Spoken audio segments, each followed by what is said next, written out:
কথায় আছে ভগবানের ডাক না এলে ভগবানের মন্দিরে পৌঁছানো যায় না।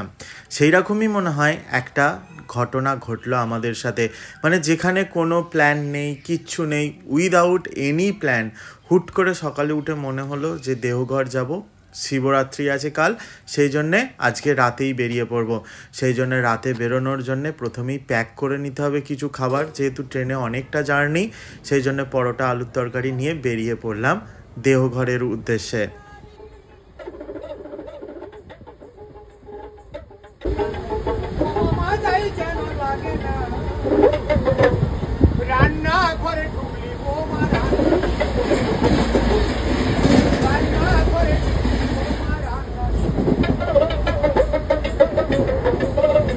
ট্রেনে বাউল গান শুনতে শুনতে পরোটা তরকারি খাওয়ার মজাটাই মনে হয় অন্য লেভেলের। তো আমরা পৌঁছে গেছি এখানে দেওঘর। ঘড়িতে দেখিয়ে দিচ্ছি এখন ঠিক কটা বাজে। আমরা নেমেছিলাম রাত্রি 12:34 দেওঘরে। তো এরপর আর কোনো দিকে না তাকিয়ে স্টেশন থেকে বাইরে বেরিয়ে অটো ধরে সিধা চলে গিয়েছিলাম হোটেলে।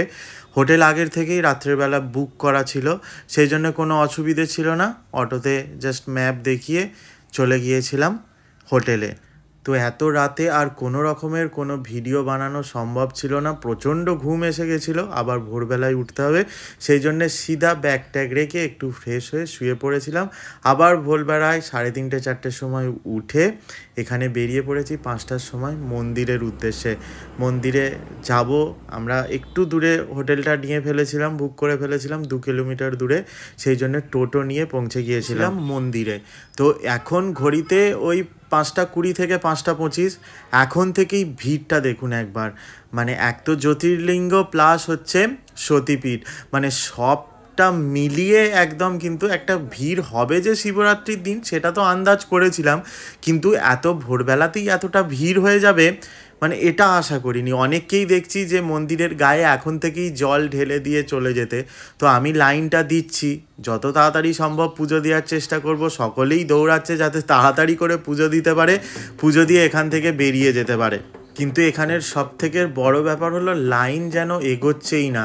মানে 1 ঘন্টা ধরে যেখানে দাঁড়িয়ে আছি সেখানেই দাঁড়িয়ে আছি, লাইনের কোনো মানে নড়নচড়নের ব্যাপার নেই।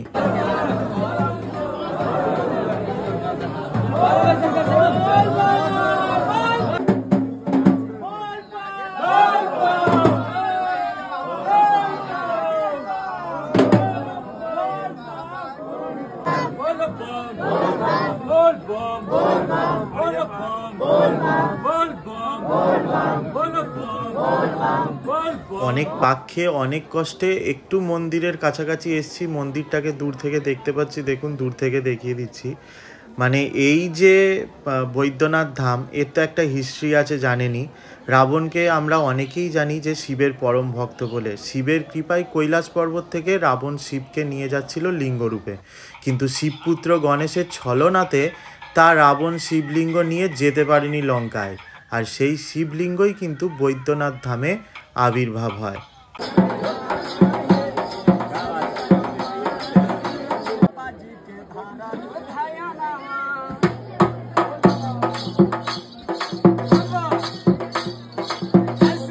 ছটারও আগে লাইন দিয়েছি, কিন্তু এখন প্রায় 12টা, 12:30। এখনও পর্যন্ত কিন্তু মন্দিরের মধ্যে আমরা পৌঁছাতে পারিনি। ওই জন্যে ঠেলাঠেলি আরম্ভ হয়ে গেছে।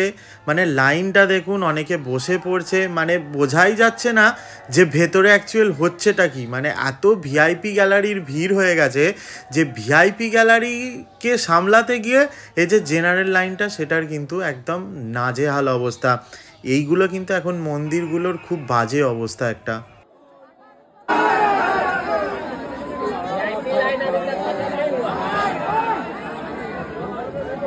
অনেক কষ্টে ভেতরে আসতে পেরেছি। এখানে আবার ভেতরে ঢুকে দেখছি অন্য ধরনের ব্যবস্থা, মানে এটা আমি কোথাও দেখিনি। মানে 3-4টে রুম পরপর নেওয়া রয়েছে, সেই রুমের মধ্যে আবার এইভাবে ডবল ডবল ডবল ডবল করে লাইন করা হয়েছে। ভিড়টা দেখুন একবার।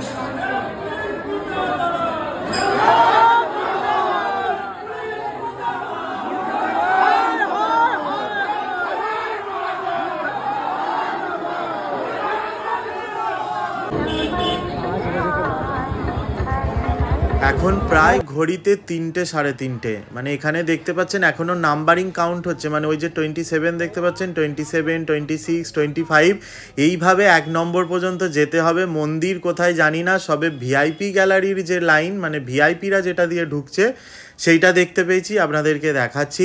তো অপর দিকে আমি দেখিয়ে দিচ্ছি আপনাদেরকে, বাবার মন্দিরটা দেখা যাচ্ছে, তার সাথে হচ্ছে সতীপীঠ বা শক্তিপীঠ, যেটা কত সুন্দরভাবে দেখুন ওই মলি দিয়ে কানেক্ট করা হয়েছে পুরো জিনিসটাকে, মানে বাবার মন্দিরের সাথে মায়ের যে মন্দির সেটাকে পুরো কিন্তু মলি দিয়ে কানেক্ট করা হয়েছে। সন্ধ্যে 6টা সাড়ে 6টা এখনও কিন্তু আমরা মন্দিরের ভেতরে পৌঁছাতে পারিনি, মানে 12 ঘন্টা লাইনে হয়ে গেল। ভিড়টা দেখে বুঝতে পারছেন যে কি মারাত্মক ভিড়, মানে আর পায়ে কোনো সারই নেই বলতে গেলে, মানে আর দাঁড়ানোর ক্ষমতা নেই।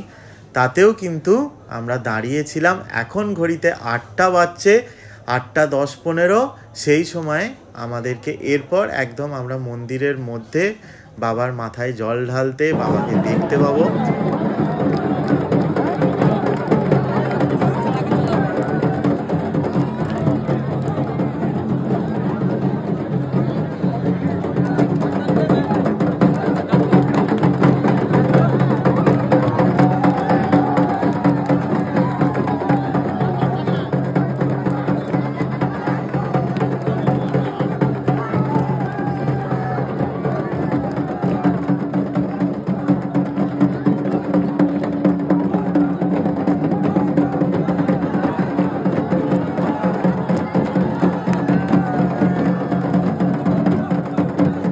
সকাল 6টারও আগে লাইন দিয়ে সন্ধে 8টা সাড়ে 8টার পর পুজো দিয়েও মানে এখানে বাইরে বেরিয়ে যে শান্তিটা, মানে ভুলেই গেছি যে আমি 14-15 ঘন্টা লাইনে দাঁড়িয়েছিলাম, মানে আর শরীরে যেন কোনো কষ্টই নেই।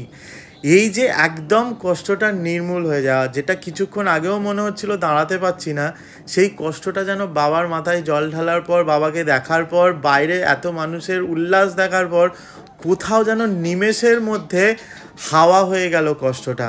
এতটা শান্তি হচ্ছে যেটা সিরিয়াসলি বলে আপনাদের সাথে ভাগ করা যাবে না, এটা সিরিয়াসলি মন থেকে ফিল করার একটা বিষয়। এখানের আরও একটা বড় ব্যাপার হলো 14-15 ঘন্টা যে মানুষগুলোর সাথে লাইনে দাঁড়িয়েছিলাম, সামনে ছিল বা পিছনে ছিল, সেই সব মানুষগুলোও যেন কতটা আপন হয়ে গেছিলো এইটুকু সময়ের মধ্যে। মানুষের উল্লাস দেখে বুঝতে পারছেন যে সিরিয়াসলি মানে শিবরাত্রির দিন হুট করে প্ল্যান ছাড়া বাবার কাছে আসা, মানে এটা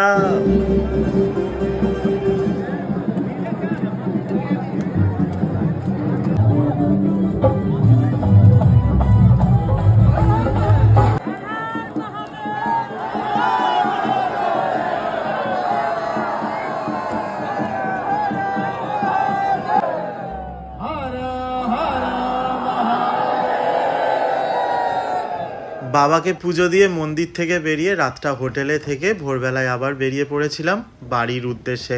তো হঠাৎ করে বাবার কাছে যাওয়া, এত ভালোভাবে পুজো দেওয়া, মানে এটা আর কিছু নয়, এটা মানে কোথাও গিয়ে একটা উপরি পাওনা হয়ে গেছে। যাই হোক, ভিডিওটা এখানেই শেষ করছি, দেখা হবে নেক্সট ভিডিওতে আপনাদের সাথে। ততক্ষণ পর্যন্ত সকলে সুস্থ থাকুন, ভালো থাকুন। হর হর মহাদেব।